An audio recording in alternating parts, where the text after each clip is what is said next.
guess the problem is that being a lot. Actually, can you hear me without the mic? Is this good too? So I can, if we were the same height, this would not be a problem. But anyway, welcome to Barnes & Noble. It's wonderful to see some new faces and to welcome back a few familiar faces. And of course, to welcome back C-SPAN 2 with their wonderful book TV programs that air on the weekend. Tonight we have two very interesting ladies with us, Lynn Roney and Pat Smith. And before they start their presentation, I'd just like to give you a little bit of a background. They have an interesting story that led to their meeting and to their producing this book and getting involved in their business. Apparently, they were both in an ice skating ring in Bethesda a few years ago in 1994. And as it would happen, they started chatting as their girls, one is a daughter and one is a granddaughter, were skating. And they found that they had a mutual interest, which was teaching the girls to become financially independent before perhaps they would become fully independent. And one thing led to another, and they started their business, which is called Stock Market, let me get this right, Stock Markids Investment Club. And this is an opportunity for parents and children together to look at the stock market, invest, and I'm sure they'll tell you a little bit more about that. Lynn Roney is now currently retired from, as she says, active 9-to-5 duty. She holds a bachelor's degree in business management from Southeastern University. She lives in Washington, D.C. Pat Smith, now a self-employed computer consultant, has a bachelor's degree in business administration from the University of Maryland, and she lives in Brookville, Maryland. It's a very great pleasure to invite you here, have you here, and thank you very much. Thank you, Esther.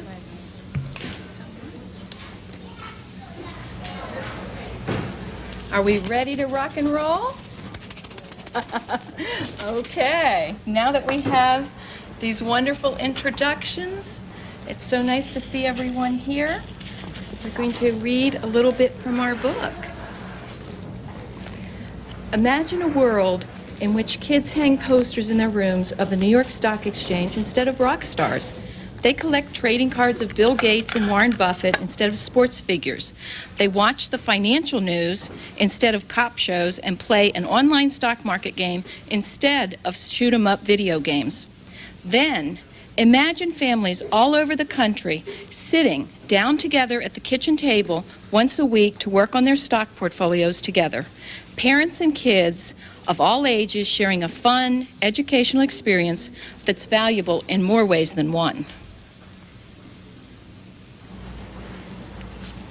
Lastly, imagine that through this investing venture with your kids, you expose them to current events and reinforce ideas from history, math, and social studies. Children will address social issues when investing in companies that operate at home and abroad. The idea of children investing and understanding what they are doing is beyond many people's wildest imagination. But we're here to tell you tonight that it is possible. We've done it, and we have history. We first met at an ice skating rink in Bethesda, as she just told you.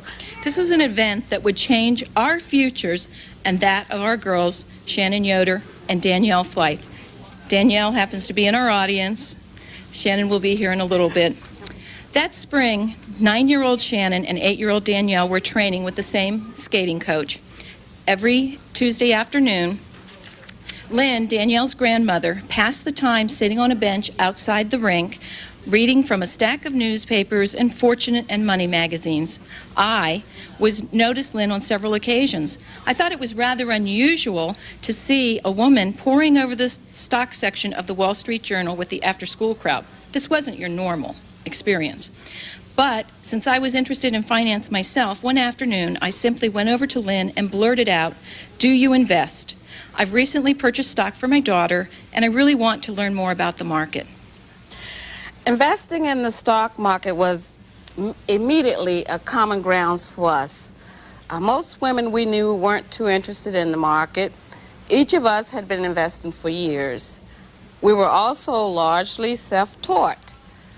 Although we both had an undergraduate degree in general businesses, we taught ourselves how to invest in the stock market. It was a great educational experience, mostly because the learning was in the doing. We showed the kids how to read the stock quotes, track highs and lows, and chart the stock's behavior.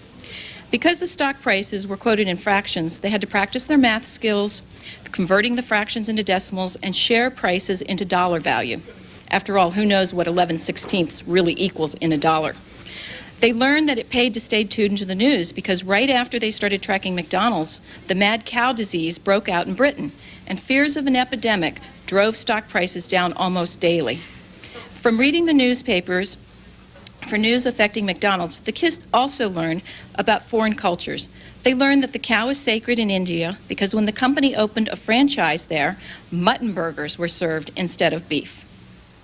And once we started our investment club, the girls got really excited about it, and they said, going to a club meeting really makes me feel businesslike. And they did. They felt really businesslike because they were the officers in the club, with the parents acting as mentors behind them. And they really felt businesslike, and because they were doing business activities on a regular basis. Benefits. We call it earning extra interest. Investing in your children by learning to invest with them yields so many benefits. They're terrific benefits, and I hope every one of you will get as excited about this as we are. We feel that it strengthens the parent-child bond through sheer time spent together on investing and offers fascinating topics for parent-child conversations far beyond the normal, how was school today?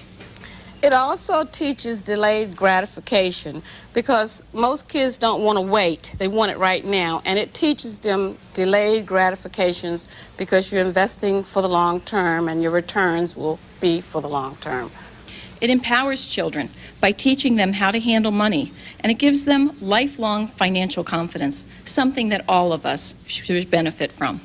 It also demystifies the market for children and parents, because a lot of people think that the market is like a foreign language and it's very difficult to learn, and it's not.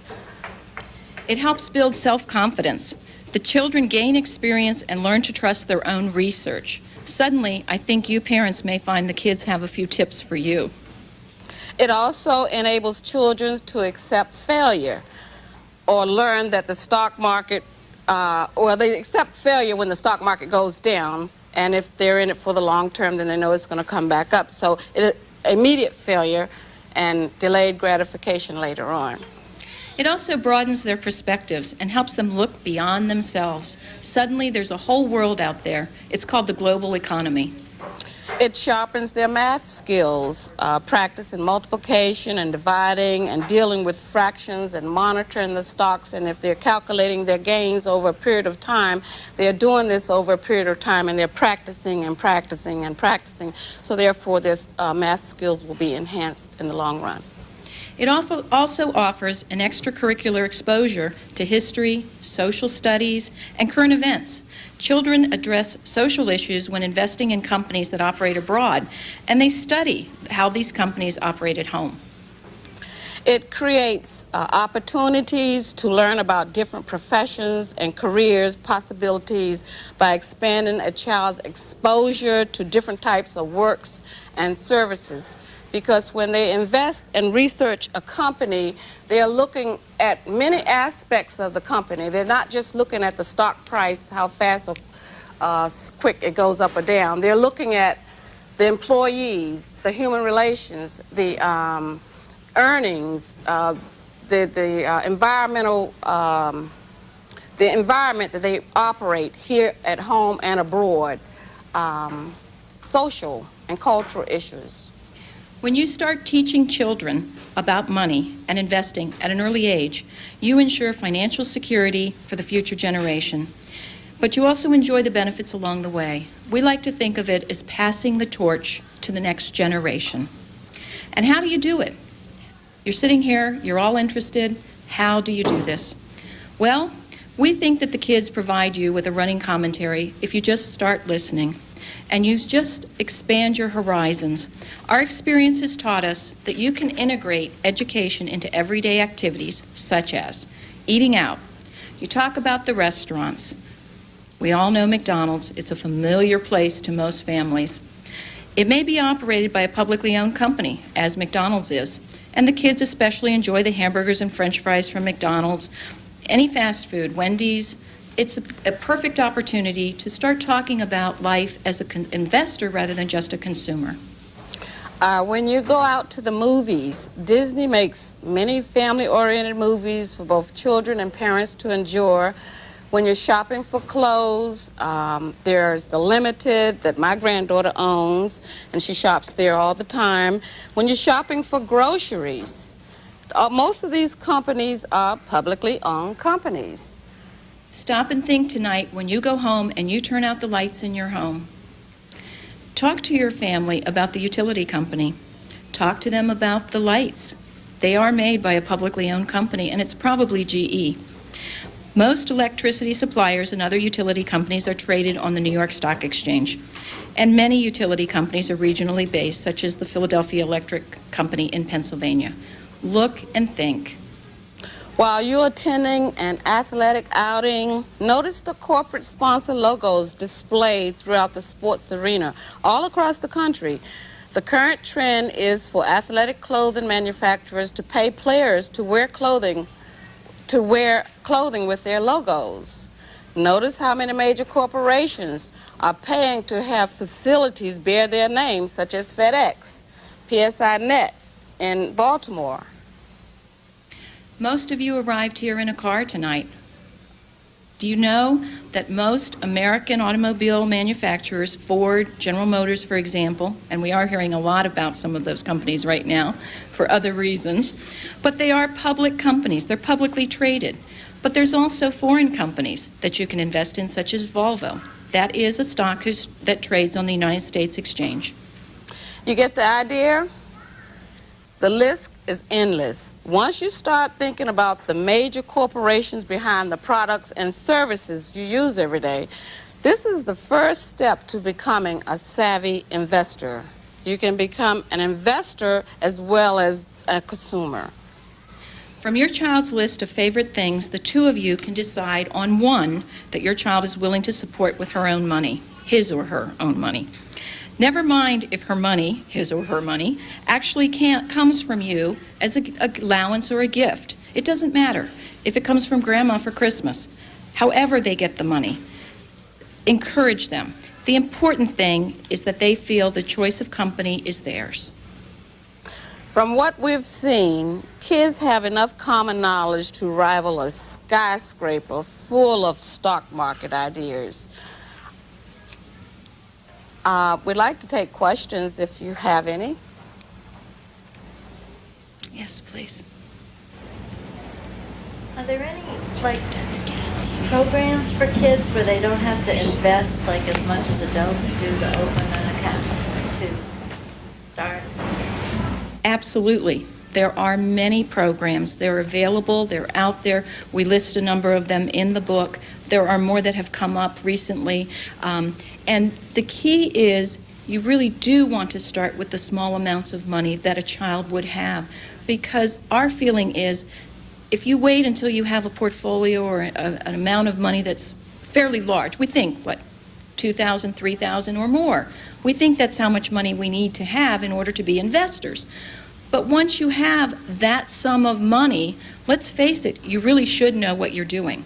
When you start with $100, it's not a large sum. It's at risk because you're beginning, but it's not a large sum to lose should something go wrong and you lose it. $10,000 is going to hurt you a whole lot more than $100. And frankly, the amount of money that you're investing should equal the investment knowledge you have. So if you start small while you're beginning and learning, work your way up, it's absolutely the perfect marriage. Could you repeat the questions, because they're wonderful questions? Make sure that everyone hears them. Yes. The question that I just answered was, is there a way to purchase stocks without having a large sum of money. Yes. My question, I guess a lot of times people think it's safe to buy mutual funds and stuff. You folks are talking about one particular stock. Why would one invest in one rather than another? Well, I'll repeat the question if you'd like. yes. The question was, many people invest in mutual funds. We are advocating individual stocks. What's our view on individual stocks versus mutual funds? Would you like to? A lot of people, I think, invest in mutual funds because they do not know how to invest in individual stocks. And we're giving you a way to invest in individual stocks by telling you how to invest in it, how to look for them, and how to research them. And generally, in my personal portfolio, individual stocks has always outperformed mutual funds. That leads to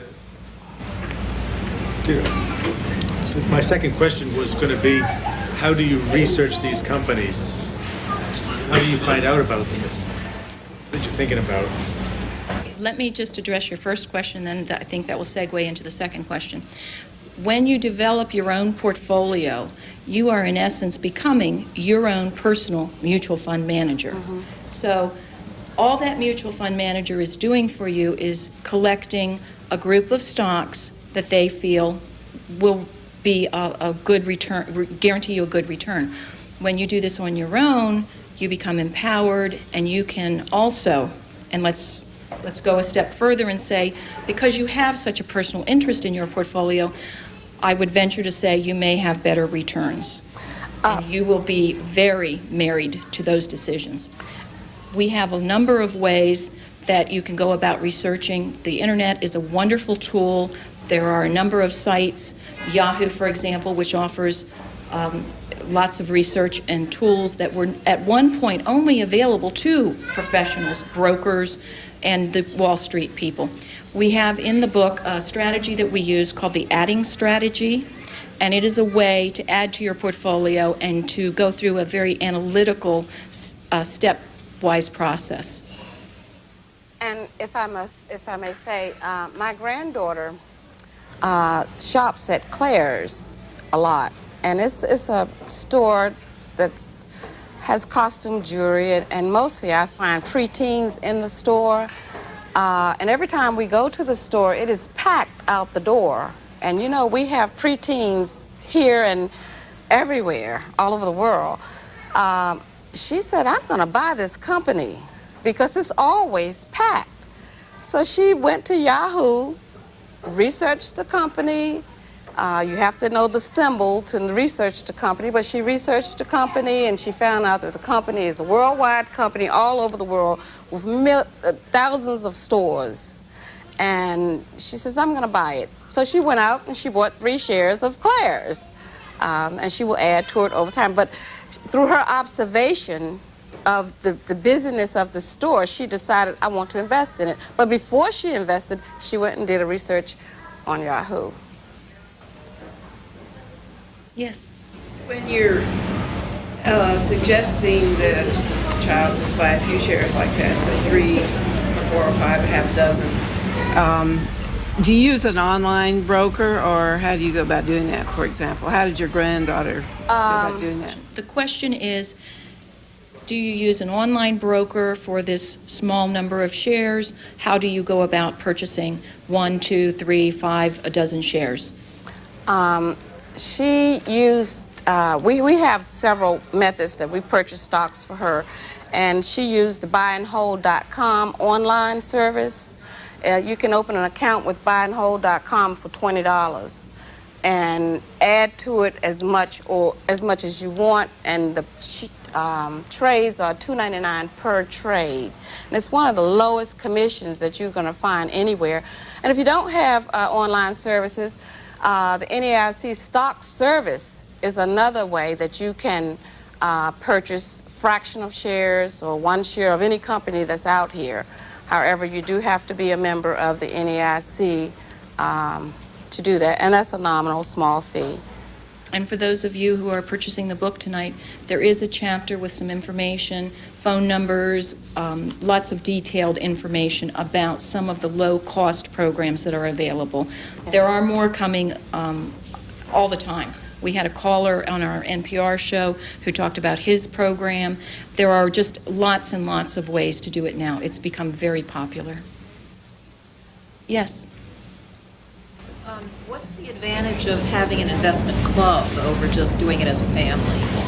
The question is, what's the advantage of an investment club over just doing it as a family? Well, if you don't know how to invest yourself, and you have a group of people who don't know how to invest either, it's a lot of fun to learn together.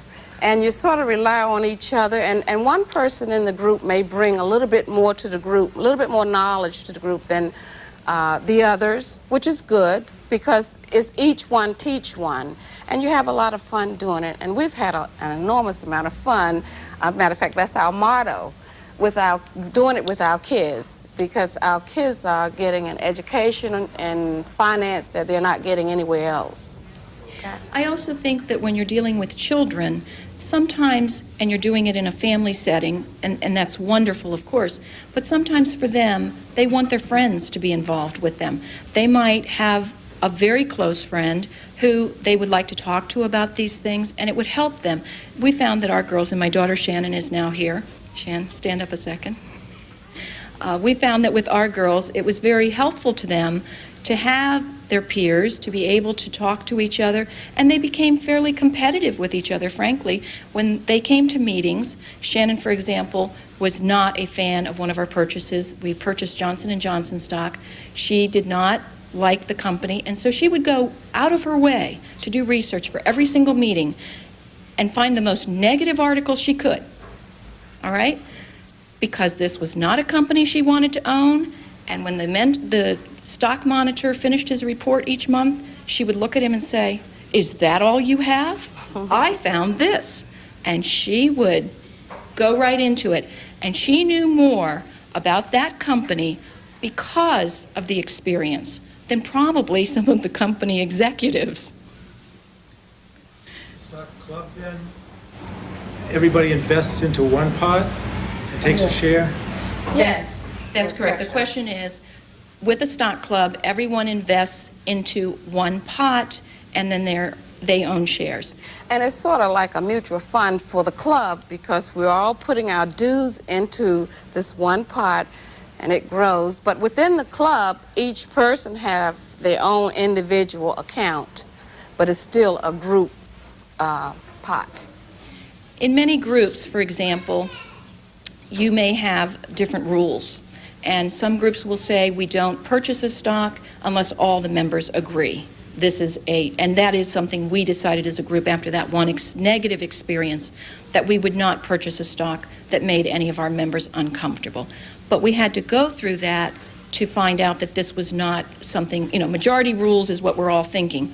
With children in particular, there are so many wonderful stocks, there's no reason to make them unhappy or uncomfortable. Any Another other question? questions? Well, No. I'm sorry. Please. About socially responsible investing at all? The question is, does our book talk about socially responsible investing?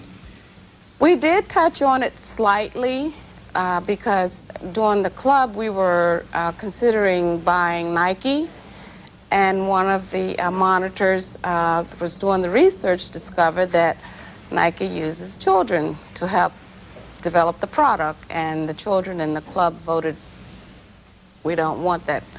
So yes, and if you have a problem with any company, don't invest in it. There are too many other good companies out here to invest in than to invest in one that you don't like, regardless of what the returns are. If you don't like it and you don't like what they do, don't invest in it.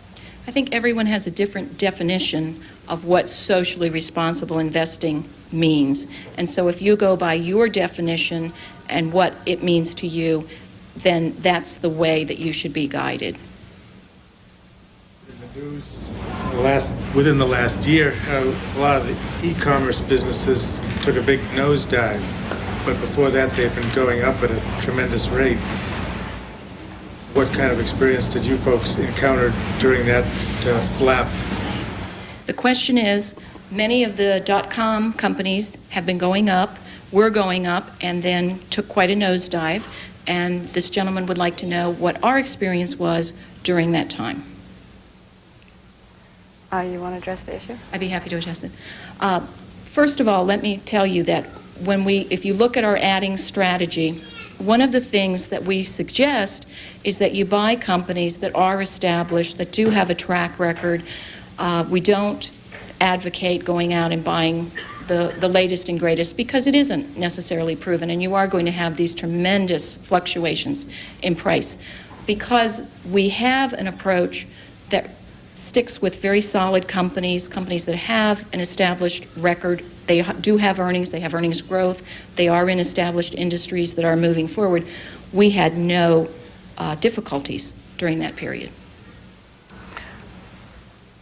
I would like to introduce you to my granddaughter who started investing at the age of 3. Let's stand up, Danielle. She started with $100. As of November last year, her portfolio was worth $19,000 and something. And in 10 months, it has grown $12,000, so now it's at about $32,000, and she's just 15. She's been investing for 12 years. Time is on kids' side. She did, however, add a few dollars along the way. She added a few dollars along the way, and as a matter of fact, she added $7,000 a total out of the $32,000 portfolio. And we haven't been in it for the returns. The educational returns that I've gotten from it has been tremendous. I could almost match her with just about any adult out here because she knows how to, same for Shannon over here. They know how to invest. They know how to research. And we have had an enormous amount of fun, Pat, Danielle, Shannon, and I, along the way. And you can have fun too with your kids. And if you don't have kids, you can have fun with your other half or whomever is special to you. And your family. Mm-hmm. Yes. And the book takes you step by step through starting this and researching. The question is, does the book take you step by step through starting, investing, and then growing? The answer is yes. Yes. And the approach that we recommend with children, to give you the sort of Reader's Digest version, what we would suggest is that you start out with a company or two that they're just really comfortable with, know a lot about, use the products, goods, and services immediately. McDonald's is one that comes to mind, of course. Don't worry about the return. Don't worry about, how it's doing. Is it going to, double in the next year? That's not what you're after. What you want to do is get them hooked.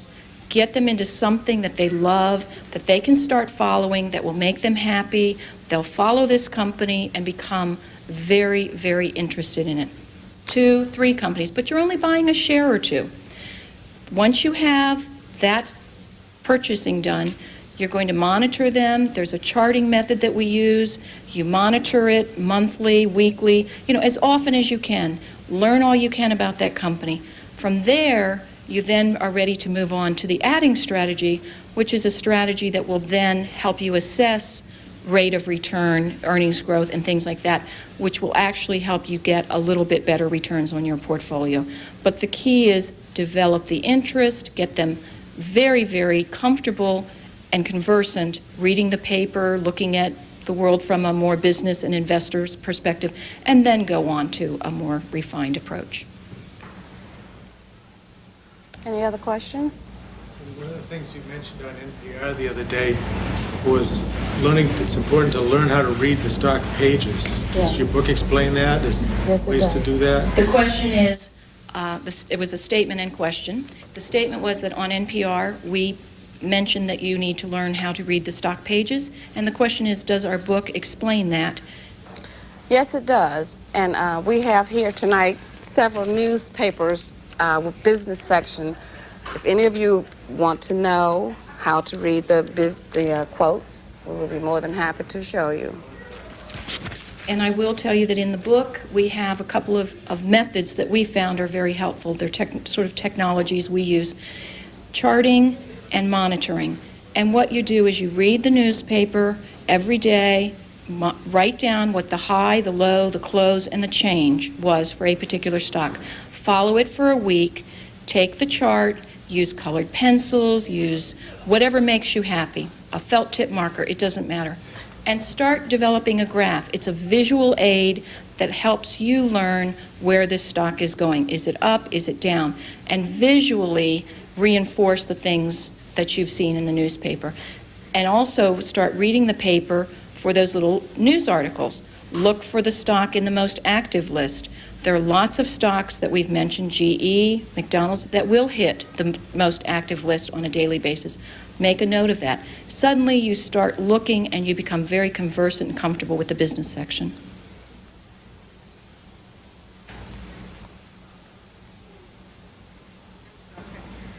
Well, thank you very much indeed.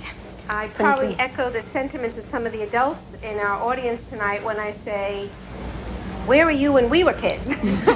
We would have greatly benefited, but it's wonderful that now a young generation and their parents have the opportunity to benefit from your knowledge and your experience. So let's say thank you. Thank you. Anyone who might be interested in having a book signed, our authors will be happy to do so. I'll just move that table a little bit so we don't have any accidents. And I want to thank each of you for joining us tonight. And I hope on your way out you'll pick up our Barnes & Noble calendar of events so that you can see the full range of events that we do here and join us back on another occasion. Thank you very much.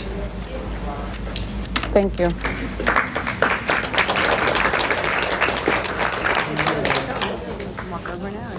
Yes, sure.